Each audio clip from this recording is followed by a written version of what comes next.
어서 오십시오. 네, 안녕하세요. 오늘 시장은 사실 그렇게 좀 웃을 만한 분위기는 아니었지 않나요? 네, 약간 공포스러웠죠. 네, 코스피, 네. 코스닥 지수로 하면은 그렇게 많이 빠지진 않았고 오히려 네. 뭐 코스피는 소폭 올랐는데요. 네. 워낙 이 중국 시장 공포가 크다 보니까 이 3시 반에 장 마감한 게 네. 너무 다행이다라는 생각이 들었어요. 그래요. 끝나고 만약에 4시 반에 마감이었으면 아마 네. 훨씬 더 하락폭이 컸을 수도 있을 것 같습니다. 중국 오후장 열리고 후루룩 쏟아지면서 우리도 조금 상승폭 거의 대부분 반납하더라고요. 네, 오늘 뭐 2시 이후부터 또 하락세가 더 커졌었는데요. 중국 시장은 일단 홍콩 지수를 먼저 보여드려야 될 것 같아요. 네네. 네, 이 차트를 보여드리면요. 일단 항생 지수가 4.4% 정도 하락을 했고요. 5% 넘게 빠지다가 또 그나마 조금 네. 회복을 했죠. 그리고 홍콩 H 지수는 5% 빠졌습니다. H 지수 보시면은 거의 작년 3월 달 코로나 근처까지 지금 뚫고 내려가는 모습입니다. 그러네요. 네, 세부 종목별로는 이제 알리바바가 6.3% 마이너스 났고요. 텐센트가 9% 마이너스, 메이투안댐핑이라는 배달 대행 서비스하는 업체가 17%나 떨어졌습니다. 이들 업체 모두 어저께 오늘 하락폭만큼 또 떨어졌었던 거거든요. 이틀 연속 맞았네요. 굉장히 세게 맞았습니다. 중국이 이 음식 배달 서비스 배달원에 대해서 이제 권익 향상 관련된 지침을 발표를 했습니다. 그래서 이제 지금 배달원들은 사실 개인 사업자 소속이거나 파견업체 소속인데요. 본사 직원처럼 고용보험이나 양로보험은 이제 우리나라로 치면 국민연금 같은 건데요. 이런 거를 이제 가입시켜주라. 뭐 이런 4대 보험 내용이었어요. 가입해줘라. 뭐 그런 네, 거죠. 그런 내용이었습니다. 그리고 중국 배달 시장은 이제 메이투안이 한 60% 점유율을 갖고 있고요. 35%는 어러머라는 업체가 갖고 있습니다. 메이투안은 이제 텐센트가 지분을 갖고 있고요. 어러머는 알리바바가 지분을 갖고 있어서 이들 다 연계해서 떨어졌습니다. 사실 저는 이게 어저께 속보가 나왔던 내용이었거든요. 이 배달 대행 시장 규제가. 근데 이게 영향이 그렇게 클까 생각을 했어요. 워낙 이 알리바바 그리고 텐센트라는 업체 대비해서 이 음식 배달 서비스 자회사 기업 가치는 차지하는 비중이 낮거든요. 근데도 이 여기서 끝이 아닐 수도 있지 않을까 이런 우려감 때문에 시장의 공포심을 좀 키우는 모습이었습니다. 오늘 중국 시장을 말씀드리면 상해 지수는 2.5% 하락했고요. 네. 심천 지수는 3.3% 하락을 했습니다. 특히나 이제 성장주들도 하락하는 모습을 좀 보였는데요. 뭐 CATL은 오늘 8.3%나 떨어졌고요. 창신신소재 5.6% 떨어졌고요. 이런 2차 전지 기존에 많이 상승했던 업체들도 이제 좀 하락을 했던 모습이고, 뭐 귀주모태주, 지리자동차 뭐 각각 5% 3% 떨어졌는데 이런 뭐 빅테크와도 상관이 없고 뭐 기술주도 아니고 미국 상장과도 상관이 없는 이런 업체들까지 전부 다 지금 빠지고 있는 모습입니다. 아마 그래서 이 심리적인 요인이 좀 커 보이고요. 그리고 또 기관 투자자들의 매도세에도 영향을 많이 미친 것 같아요. 기관 투자자들은 아무래도 이 고객 자금이다 보니까 이게 뭐 단기 이슈일 거야, 뭐 반등할 거야라고 생각을 하고 있어도 매니저 입장에서는 이거를 단기에는 아마 매도를 할 수밖에 없는 그런 사정도 있을 것 같습니다. 약간 뭐 손절 규정 같은 거 뭐 있을 테니까 네. 어느 정도 밑으로 빠지면 예. 정리를 해야 맞습니다. 되고. 그런 것도 있고요. 뭐 고객들은 그렇게 기다려주지 않죠. 이런 이슈가 터졌는데 매도 안 하고 있으면은 아무래도 뭐 하고 있냐. 네, 비난이 쏟아지겠죠. 그리고 뭐 기계적인 ETF 매도세도 영향을 미친 것 같고요. 그래서 이제 추가로 홍콩 H 지수는 6월 고점 대비해서 한 25%가량 빠진 상태거든요. 그래서 이 기초자산으로 하는 ELS도 아마 문제가 될 것 같아요. 상환이 아마 좀 많이 지연이 되거나 하는 이슈가 있을 것 같습니다. 반면에 이제 코스피 지수는 0.24% 상승을 했고요. 코스닥 지수는 0.1% 하락했고, 니케이는 0.5% 올랐고요. 대만은 0.7% 빠졌습니다. 대체적으로 이 아시아 시장은 영향이 거의 뭐 없었다 싶을 정도였습니다. 반면에 미국 시장은 지금 나홀로 사상 최고치를 계속 가고 있는데요. 왜 이렇게 미국 혼자 이렇게 가는 걸까? 한국 시장은 언제부터 이렇게 뒤처졌나? 이거에 대해서 이제 관련된 리포트가 나와서 한번 언급을 드리면요. 메리츠증권의 이진우 연구원님이 전략 리포트를 내주셨는데요. 2011년에서 2015년 사이에도 미국에 나홀로 강세장이 있었는데 당시에 이제 달러 강세가 급격히 진행이 됐었고요. 그 과정에서 원자재 가격이 급락한 게 신흥국의 상대 부진을 초래했다라고 언급을 했습니다. 그래서 이제 최근 달러 강세 움직임을 보이잖아요. 그래서 이것도 사실 좀 불안한 눈빛으로 볼 수밖에 없는 게 현실인데요.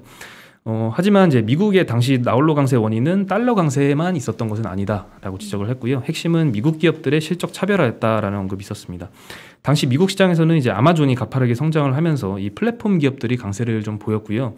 헬스케어 업체들의 실적 성장도 굉장히 두드러졌습니다. 이런 관점에서 본다면 이 현재의 달러 강세라는 공통점은 있지만 국가 간의 이 실적이 차별화되는 모습은 그렇게 관찰되지 않고 있다라고 언급을 했습니다. 미국만이 아니라 이 전 세계에서 전반적으로 실적 개선세가 진행 중이고 특히 국내에서는 이 신성장 산업과 이 경기 민감주들의 실적 성장은 굉장히 도드라지죠. 그래서 미국의 나홀로 성장세는 뭐 길어질 악재는 아닌 것 같다. 뭐 이런 의견을 주셨습니다. 저도 그거 보긴 봤는데 네. 일단 뭐 미국 빅테크 기업도 실적이 좋긴 좋은데 우리도 좋잖아요. 우리도 좋습니다. 삼성전자 네. 오늘 하이닉스도 실적이 예상치보다는 조금 적게 나왔어도 네. 작년 대비해서 100% 더 벌었는데 그럼 우리도 올라가야 되는 거 아니냐. 네, 맞습니다. 사실 근데 미국 시장이 굉장히 호실적을 발표하는 건 맞고요. 네. 지금 발표하는 기업들의 88%가 어닝 서프라이즈를 기록하고 있거든요. 그리고 또 하나는 우리나라는 시총 상위주들이 좀 경기 민감주 업종이 많은 게 영향을 끼치는 게 아닌가 싶습니다. 지금 시장의 우려가 실적 피크아웃 논란이잖아요.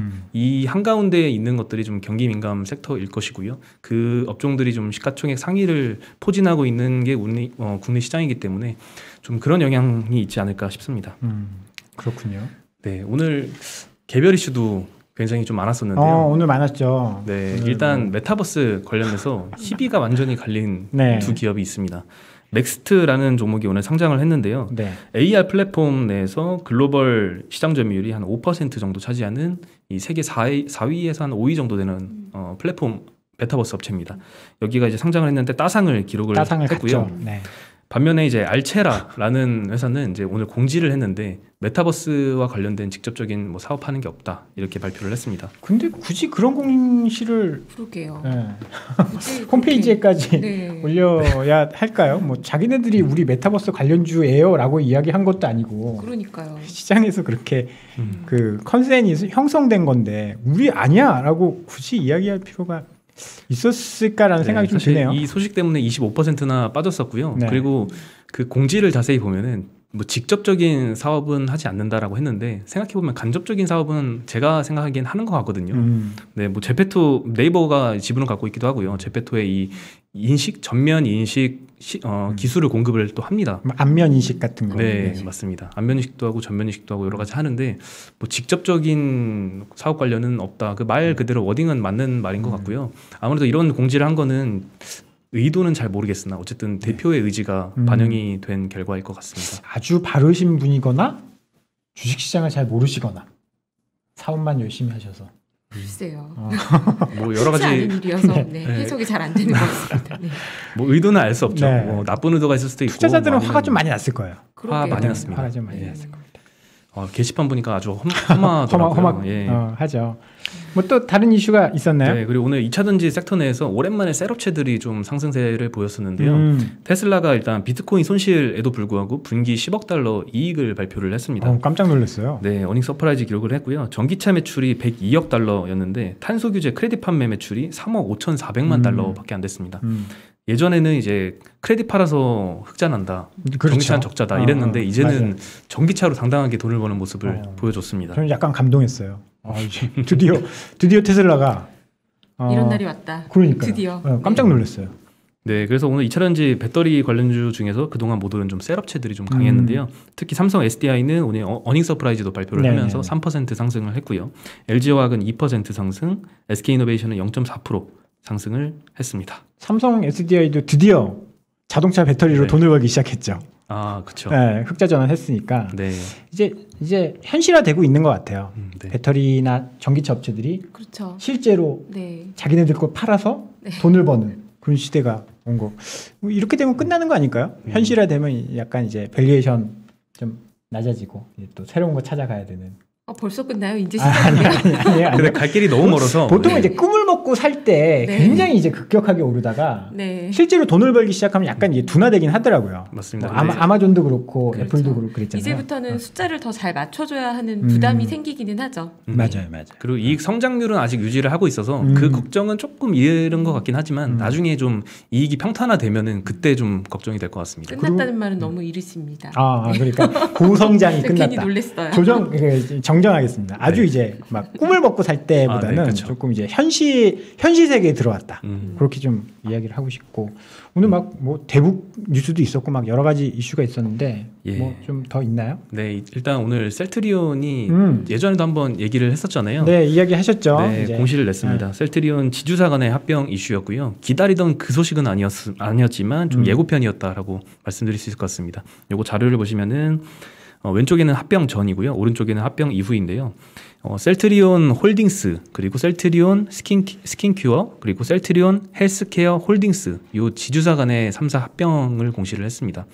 반면에 이제 중요한 거는 밑에 있는 업체들 셀트리온 헬스케어, 셀트리온 제약 요 3사 합병이 이제 남은 이슈인데요. 아직 요거에 대해서는 기간은 미정인 것 같고요. 이 단순 만약 이 세 업체들의 합병을 좀 기다리고 있는데 저번에도 한번 자세히 한번 말씀드렸듯이 합산하면은 단순 합산한 매출, 영업이익, 순이익 규모는 줄어들 유인은 있습니다. 근데 이제 이런 불확실성들을 좀 해소하기 위해서 이런 절차를 이미 하겠다라고 작년부터 발표를 했었기 때문에 시장에 영향을 얼마나 미칠지는 잘 모르겠으나 뭐 이미 뭐 오늘 이런 발표를 했어도 시장은 영향 크게 받지는 않았거든요. 그래서 네 그리고 주총 특별 결의를 통해서 이 나머지 3사 합병은 결정이 될 것 같습니다. 근데 네. 조금 까다로울 수도 있는데요. 발행 주식수의 3분의 1 이상 출석 주주의 3분의 2 이상 찬성이 필요하기 때문에 오늘 어떤 애널리스트 분 의견에 따르면은 어쩌면 쉽지 않을 수도 있다. 합병이 반대표가 나올 수도 있다. 이렇게 언급을 해주셨더라고요. 네 그리고 한국 소비자단체 협의회가 오뚜기가 라면 가격 인상한 거에 대해서 철회하라라는 요구를 했습니다. 아니, 오뚜기가 기업이 비용 늘어나서 가격 올리겠다는데 소비자 네. 단체가 이래도 되는 건가요? 네 여기에 한번 의견을 한번 주장을 한번 들어보면요. 네. 일단 오뚜기가 13년 만에 라면 가격을 평균적으로 12% 인상을 한 거거든요. 네. 근데 제가 한번 기사를 보여드리겠습니다. 소비자 단체가 요거를 처리하라 요구를 하면서 어떤 얘기를 했느냐. 오뚜기의 가격 인상은 다른 라면 업체들의 연쇄 인상을 초래할 수 있다. 그리고 원재료인 소맥과 팜유 가격이 가격 인상의 원인이라고 지목을 했는데 2012년부터 2019년까지 장기 시계열로 볼 때는 이 원자재 가격이 하락 추세였다라고 지적하면서 원재료 가격이 하락할 때는 가만히 있다가 원재료 가격이 상승하는 시기를 틈타서 소비자 가격을 올려버리는 행위다라고 비판을 하면서 가격 인상 철회해라라는 요구를 했는데요. 실제로 소맥 가격 확인해 보니까 맞는 말입니다. 2012년부터 장기 시계열로 보면은 쭉 떨어졌고요. 그때 동안에는 뭐 원재료에 의한 비용 부담은 조금 없었겠죠. 반면에 이제 최근에 많이 상승을 하면서 인상한 건 맞는 것 같은데요. 중요한 건 제가 이 뉴스를 보여드린 거는 단순히 이게 아니라 소비자들의 반응이 어땠을까였습니다. 제가 이거 댓글을 한번 봤거든요. 네. 가장 공감 많이 받은 상위 댓글인데요. 내용을 한번 말씀을 드리면 부동산은 그 사이에 몇 억 올랐다. 재료값뿐만 아니라 인건비, 물류비, 임대료도 많이 올랐다. 13년 동안 안 올렸으면 된 거지. 계란값, 소고기값, 돼지고기값 모두 엄청나게 올랐다. 13년 넘게 안 올렸는데 너무한 거 아니냐. 올려도 된다. 올려라. 전부 다 이런 반응입니다. 사실 저게 맞는 거 아닌가요? 네, 소비자 단체가 뭘 잘못했나 봐요. 네, 그런 게 있구나. 이제는 사실 이렇게 물가가 올라가는 상황에서 여러 업체들이 지금 가격 인상을 하고 있잖아요. 네. 이런 소비자와 관련된 업체뿐만 아니라 뭐 철강 업체들도 요즘에 주가 좋은 것도 그 영향이고요. 뭐 성과 올라가고 운임 올라가고 다 올라가는데 여기만 안 올라가는 것도 좀 이상하죠. 그래서 어쨌든 중요한 거는 라면 가격 인상을 이때까지 못했던 이유가 서민 식품이다 그렇죠. 보니까 그죠. 상당히 이제 민심이 좀 민감하다라는 것 때문이었는데 네. 만약에 이 댓글로만 이 민심을 대변할 수는 없겠지만 이게 만약에 좀 주류화된다라고 하면은 다른 라면 가게 업체들의 줄 인상도 아마 예상이 되지 않을까 이런 생각도 듭니다. 뭐 라면 지금 700원, 800원 하거든요. 개당. 네. 뭐 너무 싼 그쵸. 거 아닌가? 뭐 10% 올려봐야 80원 올리는 거잖아요. 네. 소비자 그렇죠. 가격. 네. 13년에 80원이면 좀 용인을 해줘야죠. 네. 그리고 또 어떤 이슈 있었죠? 네. 그리고 최근에 날씨 너무 덥죠. 아, 예, 이상 기후 때문에 지금 네. 전 세계가 이상한 일들이 많이 벌어지고 막 있습니다. 중국, 독일 물폭탄. 맞습니다. 지금 우리나라 너무 덥고. 네. 네. 근데 이제 국내에는 지난 주말 동안에 거의 막 40도 올라가지고 저도 너무 힘들었거든요. 근데 이제 북미 같은 경우에는 섭씨 50도 가까운 날씨로 지금 가뭄을 그렇더라고요. 겪고 있고요. 그렇더라고요. 네. 유럽 같은 경우에는 독일, 벨기에, 네덜란드가 홍수로 200명 이상 사망자가 발생을 하기도 했습니다. 영국 같은 경우도 사진으로 보니까 이 홍수가 났는데 지하철역이 전부 다 잠기고 길거리에도 막 물이 무릎까지 차올랐더라고요. 중국도 그랬잖아요. 네, 맞습니다. 중국도 허난성에서 홍수가 났는데 지하철 침수되고 60명 이상이 사망을 하고 뭐 몇십만 명의 이재민이 발생했다 이런 내용이 있었는데요. 그러면 영향은 어떻게 될 것인가? 이로 인한 영향이 친환경 단순히 올라가겠죠. 네? 친환경.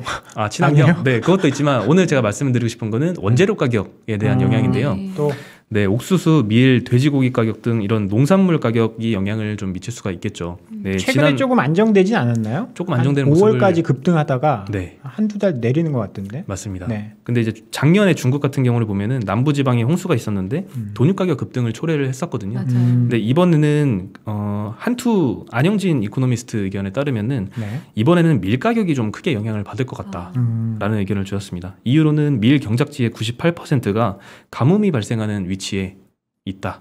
그리고 두 번째는 홍수 피해를 겪고 있는 중국 허난성이 중국의 최대 밀 생산지다라고 하더라고요. 그래서 아까 차트를 보여드렸는데 네. 2012년 고점까지는 아니지만 많이 올라왔거든요. 여기서 뭐 이상기후가 더 심해지면은 더 올라갈 것 같고요. 사실 뭐 밀가격 이외에도 이상기후가 끼치는 영향은 수도 없이 많겠죠. 네. 그렇군요. 그리고 또 하나 이제 아주 우리 즐겨 마시는 네. 커피 얘기입니다. 스벅. 네. 이마트, 네, 이마트가 지금 또 인수했더라고요. 네, 이마트가 지금 원래 50% 지분을 갖고 있거든요. 스타벅스 네. 코리아 지분을. 그리고 나머지는 이제 스타벅스 코리아 본사가 갖고 있었는데 이마트가 기존 50%에다가 추가로 17.5%를 추가 인수한다라고 밝혔고요. 4,742억 원에 인수를 한다라고 밝혔습니다. 나머지 32.5%는 싱가포르 투자청에서 인수를 한다라고 아니, 하고요. 왜 그 국민연금이 안 가져가고 싱가포르이 가져갔지? 그러게요. 저는 이마트가 다 가져갔으면은 오히려 네. 이마트 주가엔 더 좋았을 것 같다는 네. 생각이 들었는데 오늘 이마트 많이 올랐잖아요. 그것 이마트도 한 4% 올랐습니다. 네네. 네. 이마트의 지분율은 이제 67.5%가 됐고요. 기존에는 50%였는데 네. 이제는 67.5%입니다. 그러면 이 기업의 재무제표에도 엄청 큰 영향을 끼칩니다. 때문에. 기존에는 50% 이렇게 나눠 가졌으니까 공동기업으로 분류를 해서 지분법 손익으로 잡습니다. 아, 그래요? 연결로 안 하고요? 연결로 안 합니다. 근데 이제는 지배력을 확보를 했으니 연결로 잡아야 되겠죠. 종속기업으로 분류가 되고요. 그렇게 되면 기존의 영업이익을 보면요. 스타벅스가 기존 영업이익이 1,640억 원이거든요. 작년 영업이익이. 네. 근데 이마트가 작년 영업이익이 2,370억입니다. 거의 뭐 비등비등하네요. 네, 비등비등합니다. 그래서 이거를 연결로 잡으면은 이마트 영업이익이 70% 증가하는 효과가 있습니다. 물론 순이익엔 그 정도 영향은 아닙니다. 이미 지분법 손익이 순이익에는 50% 지분율만큼 영향을 주기 때문에 네. 16.5% 추가 취득한 것만큼만 아마 순이익에 영향을 미치겠죠. 그래서 오늘 뭐 이 영향으로 한 4% 상승 마감한 것 같습니다. 그렇군요. 네. 오늘 한 이렇게 정리를 하면 될까요? 아, 이렇게 깔끔한 정리. 안지원 신한금융투자 PB팀장님 네. 감사합니다. 다음 네. 주에 또 뵐게요. 네, 감사합니다. 감사합니다.